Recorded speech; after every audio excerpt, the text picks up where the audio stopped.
দানব শব্দটা শোনার সাথে সাথে হুম।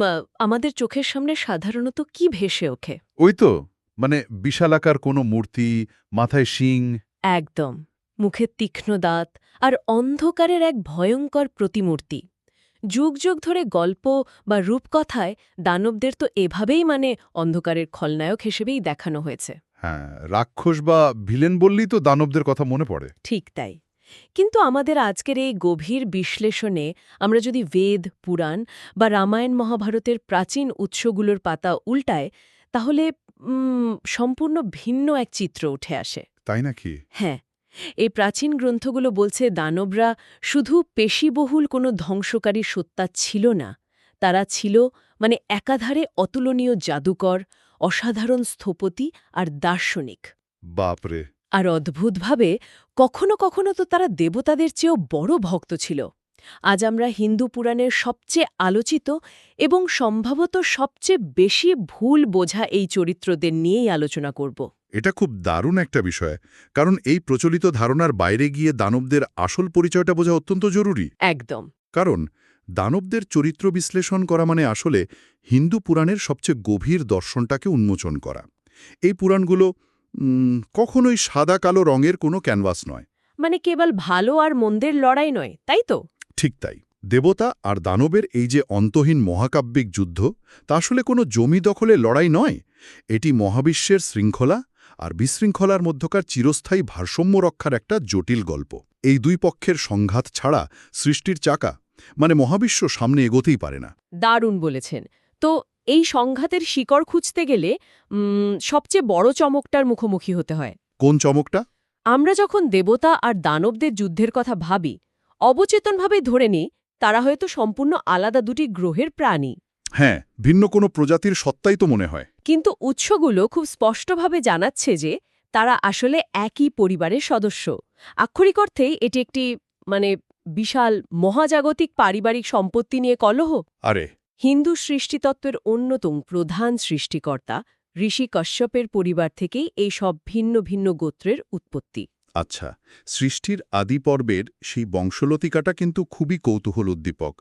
ঋষি কশ্যপের একাধিক স্ত্রী ছিলেন, আর এই ভিন্ন ভিন্ন স্ত্রীদের থেকেই মহাবিশ্বের বিভিন্ন সত্তার জন্ম। এক এক মায়ের এক এক সন্তান। একদম। কশ্যপের এক স্ত্রী অদিতির গর্ভ থেকে জন্ম নেয় আদিত্যরা, যাদের আমরা দেবতা হিসাবে চিনি। অদিতি শব্দটির অর্থ হল অসীম আকাশ, যা আলোর প্রতীক। আচ্ছা, অদিতির সন্তান আদিত্য বা দেবতা। ঠিক।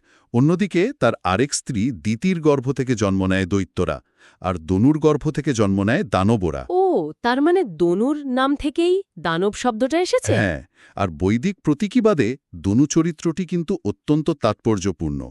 দনুকে দেখা হয় আদিম জলভাগ এবং বিশৃঙ্খলার প্রতীক হিসাবে। আদিম জলভাগ বলতে? মানে সৃষ্টির শুরুতে যে আদিম, সীমাহীন আর নিয়ন্ত্রণহীন সমুদ্রের কল্পনা করা হয়, দনু তারই রূপ। স্বাভাবিকভাবেই দনুর সন্তানরা, মানে দানবরা, তাদের মায়ের মতোই এই অসীম, বন্য আর নিয়ন্ত্রণহীন প্রকৃতির উত্তরাধিকারী। তার টেকনিক্যালি দেবতা, দৈত্য এবং দানবরা সবাই একে অপরের সৎ ভাই বোন। হ্যাঁ, একদম তাই। এখানেই তো একটা বড় ধরনের মনস্তাত্ত্বিক দ্বন্দ্ব তৈরি হয়। তারা যদি একই পিতার সন্তান হয়, তবে দানব বা অসুররা কিভাবে ইতিহাসের পাতায় চিরস্থায়ী খলনায়ক হিসাবে প্রতিষ্ঠিত হল? এটা একটা চমৎকার প্রশ্ন। কারণ প্রাচীন ভাষাতাত্ত্বিক উৎসগুলো ঘাটলে দেখা যায়, শুরুতে অসুর শব্দটি কিন্তু কোনো নেতিবাচক শব্দ ছিল না। একদমই না। বৈদিক সাহিত্যের আদি পর্বে অসুর শব্দের অর্থ ছিল অসীম, আধ্যাত্মিক বা অতি প্রাকৃত ক্ষমতার অধিকারী সত্তা, যারা জীবন শক্তি বা অসু ধারণ করে, তাই তো? ঠিক। এমনকি কিছু দেবতাকে সম্মান জানাতেও একসময় অসুর উপাধি ব্যবহার করা হতো। তাহলে আমার প্রশ্নটা হলো, ঠিক কোন বিন্দুতে এসে কেন এই ক্ষমতাবান সত্তারা খলনায়ক বা রাক্ষস হিসেবে পরিচিত হতে শুরু করল? আসলে এই রূপান্তরটা একদিনে ঘটেনি। এটি একটি দীর্ঘ, আদর্শগত আর রাজনৈতিক বিবর্তনের ফল। আচ্ছা। সময়ের সাথে সাথে বৈদিক সমাজে যজ্ঞ, নিয়মকানুন আর মহাজাগতিক শৃঙ্খলার উপর জোর বাড়তে থাকে। দেবতারা চেয়েছিলেন মহাবিশ্বে একটি সুনির্দিষ্ট নিয়ম বা রীত বজায় থাকুক। কিন্তু দানব্রত জন্মগতভাবেই স্বাধীন চেতা। ঠিক ধরেছেন, তারা জন্মগতভাবেই চরম উচ্চাকাঙ্ক্ষী। তারা জাদুকরী জ্ঞান, বিভ্রম বা মায়ার চর্চা করত, আর স্বর্গের এই কঠোর নিয়মতান্ত্রিক কর্তৃপক্ষের কাছে তারা মাথা নত করতে একদমই রাজি ছিল না। মানে তারা নিয়ম ভাঙতে চাইত। হ্যাঁ, তারা মনে করত ক্ষমতার জোরে মহাবিশ্বের নিয়মকে নিজেদের মতো করে বাঁকানো সম্ভব। স্বর্গের কর্তৃপক্ষের বিরুদ্ধে তাদের এই ধারাবাহিক বিদ্রোহই তাদেরকে ধীরে ধীরে দেবতাদের চিরস্থায়ী প্রতিপক্ষে পরিণত করে। তার মানে দাঁড়াচ্ছে এই সংঘাতটা আসলে পেশী শক্তির চেয়ে অনেক বেশি আদর্শিক। এটি এমন দুটো বিপরীতমুখী দর্শনের সংঘাত যা মহাবিশ্বের গতিপথ নির্ধারণ করে। একদম। উৎসগুলোতে দেবতা আর দানবদের বৈশিষ্ট্যের দিকে তাকালেই এই বিপরীত অবস্থানটা খুব স্পষ্ট হয়ে ওঠে। যেমন ধরুন, দেবতারা যেখানে যে কোনো মূল্যে মহাজাগতিক শৃঙ্খলা বা অর্ডারের পক্ষে, দানবরা সেখানে বিশৃঙ্খলা বা কেওসের প্রতিনিধিত্ব করে। হ্যাঁ, দেবতারা আত্মনিয়ন্ত্রণ এবং নিয়মনিষ্ঠাকে সর্বোচ্চ গুরুত্ব দেয়। অন্যদিকে দানবদের মূল চালিকা শক্তি হল সীমাহীন উচ্চাকাঙ্ক্ষা বা অ্যাম্বিশন। আর এর সাথে যুক্ত হয় ক্ষমতার দৃষ্টিভঙ্গির পার্থক্য। দেবতারা সবসময় স্বর্গীয় কর্তৃত্ব বা একটা সেন্ট্রালাইজড অথরিটি বজায় রাখতে চান। কিন্তু দানবরা সেই কর্তৃত্বকে চ্যালেঞ্জ করে বিদ্রোহ করে বসে। ঠিক, দেবতারা মহাবিশ্বের সকল উপাদানের মধ্যে একটি সম্প্রীতি বা হারমোনি বজায় রাখার চেষ্টা করেন, আর দানবরা ফোকাস করে ব্যক্তিগত ক্ষমতা আর আধিপত্য বিস্তারের ওপর। আর সবচেয়ে বড় মনস্তাত্ত্বিক পার্থক্যটি দেখা যায় তাদের মূল প্রেরণায়। দেবতাদের দর্শনের মূলে থাকে ত্যাগের ধারণা, যেখানে দানবদের দর্শনের একেবারে কেন্দ্রে অবস্থান করে তীব্র কামনা আর বাসনা। এই পার্থক্যগুলোর দিকে তাকালে একটা আধুনিক উপমা খুব প্রাসঙ্গিক মনে হয়। দেবতারা যেন একটি প্রতিষ্ঠিত সমাজের অত্যন্ত কড়া নিয়মকানুন বা ধরুন একটা ধীর গতির ব্যুরোক্রেসি। আচ্ছা।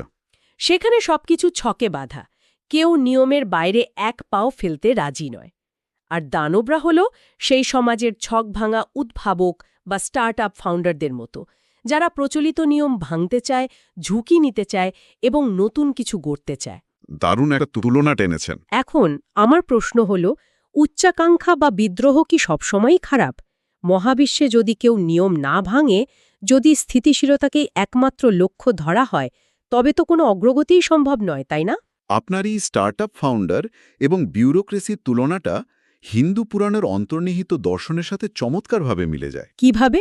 পুরাণ কখনোই দাবি করে না যে কেবল শৃঙ্খলা থাকলেই মহাবিশ্ব নিখুঁত হবে। যদি শুধু দেবতাদের শৃঙ্খলা থাকত, তাহলে কোনো পরিবর্তনই হতো না। সৃষ্টি একটা নির্দিষ্ট জায়গায় চিরকালের জন্য থমকে যেত। আবার দানবদের শুধু বিশৃঙ্খলা থাকলেও তো সবকিছু ধ্বংস হয়ে যেত। ঠিক তাই, ওই স্টার্টআপের মতোই দানবদের উচ্চাকাঙ্ক্ষা এবং ওই বিশৃঙ্খলা সৃষ্টির প্রবণতাই কিন্তু মহাবিশ্বে গতির সঞ্চার করে। এই দুই বিপরীত শক্তির নিরন্তর ঘর্ষণ আর সংঘাতের মধ্যে দিয়েই মহাবিশ্বের বিবর্তন ঘটতে থাকে। ও আচ্ছা, আর দানবদের এই উদ্ভাবনী ক্ষমতার কথা যখন আসে, তখন তো তাদের বুদ্ধিমত্তা আর কারিগরি দক্ষতা রীতিমতো অবাক করার মতো। সে তো বটেই। তারা কেবল গায়ের জোরে যুদ্ধ করত না, তারা ছিল তাদের সময়ের সেরা বিজ্ঞানী এবং স্ট্র্যাটেজিস্ট। যেমন উৎসগুলোতে ময় দানবের যে বর্ণনা পাওয়া যায়, তা কিন্তু এই ধারণাকে সম্পূর্ণ পাল্টে দেয়। হ্যাঁ, ময়দানবের গল্পটা তো অবাক করার মতো। ময় দানব তলোয়ার হাতে ময়দানে নামা কোনো সাধারণ যোদ্ধা ছিলেন না। তিনি ছিলেন এক জিনিয়াস স্থপতি, যিনি বস্তুর ভৌত রূপ নিয়ে খেলা করতে পারতেন। পাণ্ডবদের জন্য নির্মিত তার বিখ্যাত ময় সভার এর সবচেয়ে বড় প্রমাণ। ময়সভা কেবল একটি রাজপ্রাসাদ ছিল না, এটি ছিল অপটিক্যাল ইলিউশন বা দৃষ্টি বিভ্রমের এক চরম উৎকর্ষ। মানে আধুনিক যুগের অ্যাডভান্সড ভার্চুয়াল রিয়ালিটির মতো। হ্যাঁ, বলতে পারেন। ময়দানব তার জাদুকরী স্থাপত্যবিদ্যা বা মায়া ব্যবহার করে এমন একটি মেঝে নির্মাণ করেছিলেন যা দেখতে অবিকল টলটলে জলের মতো। আর প্রাসাদের ভেতরে এমন একটি জলাশয় বানিয়েছিলেন যার উপরিভাগ দেখতে একদম কঠিন শুষ্ক মাটির মতো। একদম তাই। এটি মানুষের মস্তিষ্ক আর ইন্দ্রিয়কে পুরোপুরি ধোঁকা দেওয়ার মতো একটি নিখুঁত প্রযুক্তি ছিল। আর এই মায়াসভার বিভ্রান্তিই কিন্তু মহাকাব্যের মোড় ঘুরিয়ে দিয়েছিল। কৌরব রাজপুত্র দুর্যোধন সেই সভায় গিয়ে শুষ্ক মাটিকে জল ভেবে কাপড় তুলেছিলেন। হ্যাঁ, আবার জলকে কঠিন মেঝে ভেবে তাতে পড়ে গিয়ে রীতিমতো ভিজে গিয়েছিলেন। আর এই ঘটনায় পাণ্ডবদের উপহাস দুর্যোধনের মনে যে তীব্র অপমানের জন্ম দেয়, তাই কিন্তু কুরুক্ষেত্র যুদ্ধের অন্যতম প্রধান অনুঘটক হিসেবে কাজ করেছিল। ঠিক বলেছেন। মানে একজন দানবের তৈরি করা স্থাপত্য আর মনস্তাত্ত্বিক বিভ্রম গোটা মহাবিশ্বের ইতিহাস পাল্টে দেওয়ার ক্ষমতা রাখত। ঠিক। দেবতাদের কি মাঝে মাঝে গায়ের জোরের বদলে এই বুদ্ধির খেলায় দানবদের কাছে রীতিমতো হিমশিম খেতে হতো? প্রতিনিয়তই হতো, কারণ দানবরা জানত যে শারীরিক শক্তিতে দেবতাদেরকে হারানো কঠিন, তাই তারা লুপহোল বা ফাঁকফোকর খুঁজতে ওস্তাদ ছিল। ফাঁকফোকর মানে ওই চুক্তির লুপহোল। হ্যাঁ, নমুচি দানবের গল্পটি এর একটা ধ্রুপদী উদাহরণ। নমুচি অত্যন্ত ক্ষমতাবান আর বুদ্ধিমান ছিল। সে এমন একটি বর বা চুক্তি আদায় করে নিয়েছিল যে তাকে দিনে বা রাতে এবং শুকনা বা ভেজা কোনো কিছু দিয়েই হত্যা করা যাবে না। বাপরে! হ্যাঁ, নমুচির এই চুক্তির কারণে স্বর্গের রাজা ইন্দ্র রীতিমতো দিশেহারা হয়ে পড়েছিলেন। প্রচলিত কোনো অস্ত্র বা কৌশলী নমুচির ওপর কাজ করছিল না। এটি যেন কোনো অজেয় আইনি চুক্তির মতো, যেখানে প্রতিটি শব্দ মেপে মেপে লেখা হয়েছে যাতে কোনোভাবেই তাকে ছোঁয়া না যায়। একদম তাই। শেষ পর্যন্ত ইন্দ্রকে তো রীতিমতো একজন ধুরন্ধর আইনজীবীর মতো সেই চুক্তির ফাঁকফোকর বের করতে হয়েছিল, তাই না? হ্যাঁ, দেবতাদের এখানে পেশি শক্তির চেয়ে মগজ বেশি খাটাতে হয়েছিল। ইন্দ্র বুঝতে পেরেছিলেন যে দিন বা রাতের কোনো প্রথাগত অস্ত্রে কাজ হবে না। তাহলে তিনি কি করলেন? শেষ পর্যন্ত তিনি নমুচিকে পরাজিত করেন ঠিক গোধূলি লগ্নে, যা দিনও নয় আবার রাতও নয়। আরে দারুণ! আর অস্ত্র? অস্ত্র হিসেবে তিনি ব্যবহার করেন সমুদ্রের ফেনা, যা শুকনাও নয় আবার ভেজাও নয়। অসাধারণ বুদ্ধি। এই গল্পগুলোই কিন্তু প্রমাণ করে দানবদের মেধা আর কৌশলগত গভীরতা দেবতাদের সবসময় চরম পরীক্ষার মুখে ফেলত। বুদ্ধিমত্তা বা প্রযুক্তির লড়াইয়ের পাশাপাশি এই সংঘাতের একটা গভীর নৈতিক এবং আদর্শিক জায়গাও আছে। সেটা কেমন? আমরা সাধারণ চিন্তায় তো ধরে নিই দেবতা মানেই নিখুঁত আর পবিত্র, আর দানব মানেই পাপাচারী বা খারাপ। কিন্তু পুরাণের এই গল্পগুলোতে নৈতিকতার হিসাব এত সরল নয়। একদমই না। অনেক সময় দানবরা নৈতিক দিক থেকে দেবতাদের চেয়েও মহান হয়ে উঠেছে। মহামতি রাজা মহাবলীর আখ্যান এর সবচেয়ে বড় প্রমাণ। হ্যাঁ, মহাবলীর গল্পটা এখানে খুব প্রাসঙ্গিক। মহাবলী একজন অসুর বা দানব রাজা হওয়া সত্ত্বেও অত্যন্ত ন্যায়বিচার, সততা আর উদারতার সাথে স্বর্গ ও মর্ত্য শাসন করতেন। তার শাসনামলে কোথাও কোনো অভাব বা অন্যায় ছিল না।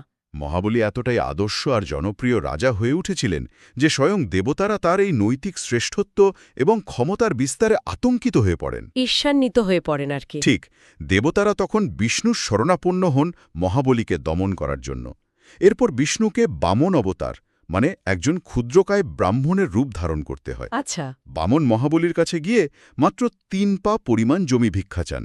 মহাবলীর গুরু শুক্রাচার্য কিন্তু তাকে সতর্ক করেছিলেন যে এই ব্রাহ্মণ সাধারণ কেউ নন। কিন্তু মহাবলী তার দানশীলতার ব্রত থেকে পিছু হটেননি। একদম না। আর বিষ্ণু যখন নিজের বিশাল মহাজাগতিক রূপ ধারণ করে 2 পা দিয়েই স্বর্গ আর মর্ত্য ঢেকে ফেলেন, তখন মহাবলী তার কথা রাখার জন্য হাসি মুখে 3য় পা রাখার জায়গা হিসেবে নিজের মাথা এগিয়ে দেন। হ্যাঁ, এটা একটা চরম আত্মত্যাগের গল্প। এই গল্পে মহাবলীর আত্মত্যাগ আর সততা তো দেবতাদের আচরণকেও প্রশ্নবিদ্ধ করে। আজও কিন্তু ভারতের কেরালায় সেই অসুর রাজা মহাবলীকে সম্মান জানাতেই ওনাম উৎসব অত্যন্ত আড়ম্বরপূর্ণভাবে পালিত হয়। ঠিক বলেছেন। পাশাপাশি প্রহ্লাদের মতো চরম বিষ্ণু ভক্তের জন্মও তো এই দানব বংশেই। আবার রামায়ণে রাবণের কথা যদি ধরা হয়, রাবণ ছিলেন প্রচণ্ড জ্ঞানী, 4 বেদের বিশারদ এবং শিবের পরম ভক্ত। হ্যাঁ, যদিও অহংকার রাবণের পতনের কারণ ছিল, কিন্তু তার পাণ্ডিত্য ছিল দেবতাদেরও ঈর্ষার বিষয়। তার মানে এই আখ্যানগুলো হিন্দু পুরাণের একটি মৌলিক সত্যকে সামনে নিয়ে আসে। আধ্যাত্মিক শ্রেষ্ঠত্ব বা নৈতিকতা কোনো নির্দিষ্ট বংশ, গোত্র বা রক্তের মধ্যে সীমাবদ্ধ নয়। একদম। একজন দেবতা হয়েও কেউ ঈর্ষাকাতর বা অহংকারী হতে পারেন, আবার একজন দানব বংশে জন্মেও কেউ পরম জ্ঞানী এবং দয়ালু হতে পারেন। আর ঠিক এখানেই একটা বড় মনস্তাত্ত্বিক প্রশ্ন জাগে। যখন মহাবলীর মতো একজন সৎ দানব রাজা সম্পূর্ণ ন্যায়সঙ্গতভাবে শাসন করছেন, তখন কেবল নিজেদের ক্ষমতা হারানোর ভয়ে তাকে সিংহাসনচ্যুত করার জন্য ষড়যন্ত্র করা কি দেবতাদের এক ধরনের অহংকার বা নিরাপত্তাহীনতার প্রমাণ নয়? এটা খুব গভীর একটা প্রশ্ন। মানে যদি একজন রাজা প্রজাদের মঙ্গলের কারণ হন, তবে তাকে কেবল তার বংশ পরিচয়ের কারণে ক্ষমতাচ্যুত করা হলে আসলে সত্যিকারের খলনায়ক কে? প্রাচীনকাল থেকেই দার্শনিকরা কিন্তু এই প্রশ্নের উত্তর খোঁজার চেষ্টা করেছেন। পুরাণ এই ধরনের গল্পগুলোর মাধ্যমে আসলে আমাদের চিরাচরিত ভালো মন্দ বা হিরো ভিলেনের ধারণাকে চ্যালেঞ্জ করে। মানে ব্ল্যাক অ্যান্ড হোয়াইট বলে কিছু নেই। ঠিক তাই। এটি মনে করিয়ে দেয় যে ক্ষমতার কেন্দ্রস্থলে থাকা সত্তারাও নিজেদের স্বার্থ রক্ষার জন্য নৈতিকতার সাথে আপোষ করতে পারে। দেবতাদের এই ভয় আর ইনসিকিউরিটি প্রমাণ করে যে মহাজাগতিক রাজনীতিতেও ক্ষমতার আধিপত্য ধরে রাখার এক নিরন্তর সংগ্রাম চলে, যেখানে সবসময় ন্যায় বিচার জয়ী হয় না। আর আমার মনে হয় দানব চরিত্রগুলোর এই যে গভীরতা, তাদের প্রতি হওয়া অবিচার, ঠিক এই কারণে আধুনিক পপ কালচার বা সমসাময়িক মিডিয়াতে দানবদের এক বিপুল প্রত্যাবর্তন ঘটছে। ও হ্যাঁ, এটা এখন খুব দেখা যাচ্ছে। আজকাল আধুনিক উপন্যাস, কমিক্স, সিনেমা বা ওয়েব সিরিজে দানবদের আর ওই পুরনো ধাঁচের বিকট দর্শন রাক্ষস হিসাবে দেখানো হচ্ছে না, বরং তাদের দৃষ্টিকোণ থেকে গল্পটা বলার চেষ্টা করা হচ্ছে। হ্যাঁ, তাদের হারানো সভ্যতা, প্রাচীন প্রযুক্তি আর মহাজাগতিক যুদ্ধবিদ্যাকে আধুনিক দর্শকরা খুব পছন্দ করছে। আধুনিক গল্পকাররা খুব চমৎকারভাবে একটা বিষয় ধরতে পেরেছেন। আজকাল আমরা নিখুঁত সুপারহিরোর চেয়ে অ্যান্টি হিরো চরিত্রগুলোকে বেশি পছন্দ করি। একদম ঠিক বলেছেন। নিখুঁত, দাগহীন আর স্থিতিশীল দেবতাদের চেয়ে ত্রুটিপূর্ণ, উচ্চাকাঙ্ক্ষী আর আবেগতাড়িত দানবরা আধুনিক দর্শকদের কাছে অনেক বেশি আকর্ষণীয়। তার মানে আধুনিক যুগের মানুষেরা কি স্বর্গের শান্ত দেবতাদের চেয়ে নিজেদের ভেতরের উচ্চাকাঙ্ক্ষী আর বিদ্রোহী দানবদের সাথে বেশি একাত্মতা অনুভব করে? হ্যাঁ, আধুনিক মিডিয়া বুঝতে পেরেছে দানবরা অত্যন্ত মানবিক। তাদের ভুল ত্রুটি, ঈর্ষা, জেদ এবং আকাঙ্ক্ষা আমাদের রোজকার জীবনের সংগ্রামের মতোই বাস্তব। তাদের বিদ্রোহ এবং তাদের প্রযুক্তিগত উৎকর্ষ আধুনিক যুগের সায়েন্স ফিকশন বা ফ্যান্টাসি ঘরানার সাথে খুব সহজেই মিশে যায়। এর পেছনে আধুনিক মানব মনস্তত্ত্বের একটা বিশাল ভূমিকা রয়েছে।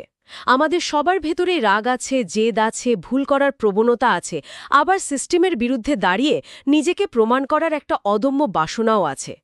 দানবদের চরিত্রগুলো যেন আধুনিক মানুষের এই প্রতিদিনের সংগ্রামেরই এক মহাজাগতিক প্রতিচ্ছবি। একদম ঠিক। আধুনিক মানব সমাজের এই যে প্রতিষ্ঠিত নিয়মের বিরুদ্ধে বিদ্রোহ করার প্রবণতা, এটাই দানবদের সবচেয়ে বড় বৈশিষ্ট্য।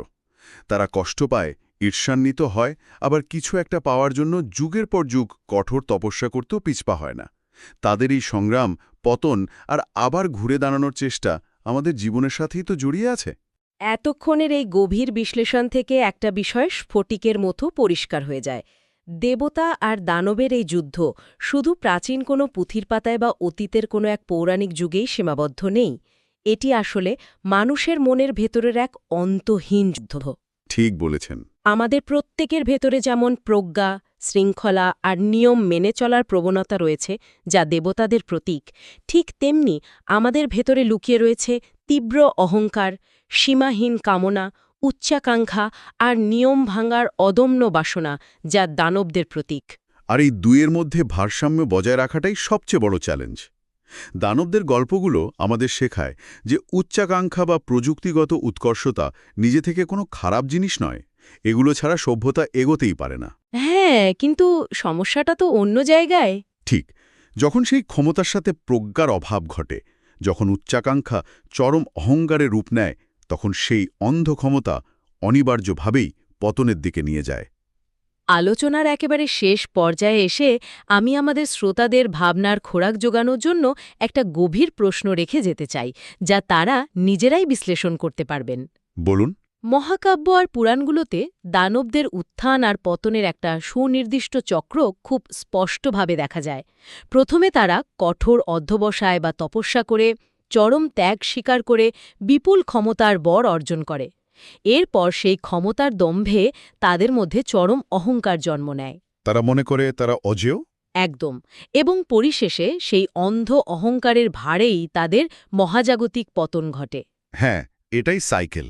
তো আজ যদি আমরা আমাদের চারপাশের আধুনিক মানব সভ্যতার দিকে তাকাই, প্রযুক্তির এই চরম উৎকর্ষতা, কৃত্রিম বুদ্ধিমত্তার বিকাশ, মহাকাশ জয় আর প্রকৃতির ওপর আমাদের নিরঙ্কুশ আধিপত্য বিস্তারের এই যুগে আমরা আসলে মহাজাগতিক গল্পে কোন ভূমিকায় অভিনয় করছি?